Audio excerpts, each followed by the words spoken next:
Arménie. Dans le panthéon de la ville d'Erevan, une allée mène à une tombe singulière parmi des centaines d'autres, celle d'un ami du peuple arménien au sens le plus littéral du terme, Jean-Henri Sabi. Député européen français. C'est sous son impulsion qu'en 1987, après un long combat, le Parlement européen a adopté une résolution reconnaissant le génocide arménien. Un premier pas majeur et retentissant vers la reconnaissance internationale. Fervent défenseur du droit à l'autodétermination du peuple de l'Artsakh, son attachement à la cause arménienne était tel qu'il a souhaité dans son testament que sa sépulture soit répartie entre l'Artsakh, l'Arménie et la France. Une histoire digne d'un film qui illustre les liens profonds entre les peuples arméniens et français. Ancien président du groupe socialiste au Parlement européen, Henri Sabi est décédé il y a 11 ans, le 16 juin. 3 mois plus tard, une partie de ses cendres était inhumée au mémorial de Stepanakert, la capitale de l'Artsakh, tout près de la tombe d'Arthur Mkrtchyan, le premier président de la République.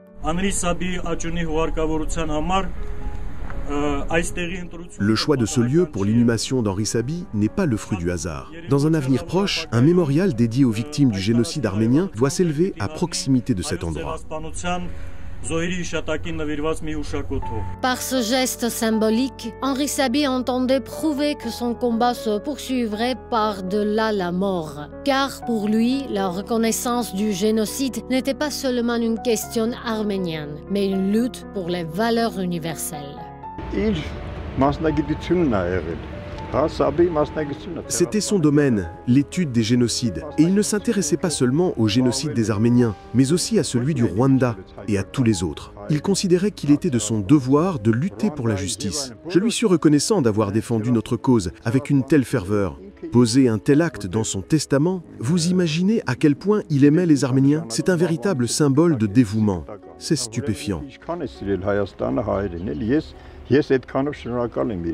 L'histoire a déjà inscrit le nom d'Henri Sabi aux côtés de ceux d'Anatole France ou de Fridtjof Nansen, ces grandes figures qui ne sont pas restées indifférentes face aux crimes contre l'humanité. Aujourd'hui, avec la perte de l'Artsakh, ce ne sont pas seulement les Arméniens qui ont perdu leur lieu de mémoire, mais aussi les Français. Car au cœur de Stepanakert repose désormais le souvenir d'un grand homme politique né et mort à Toulouse, un bienfaiteur du peuple arménien, Henri Sabi. Hasmi Karakelian, Reopen Media.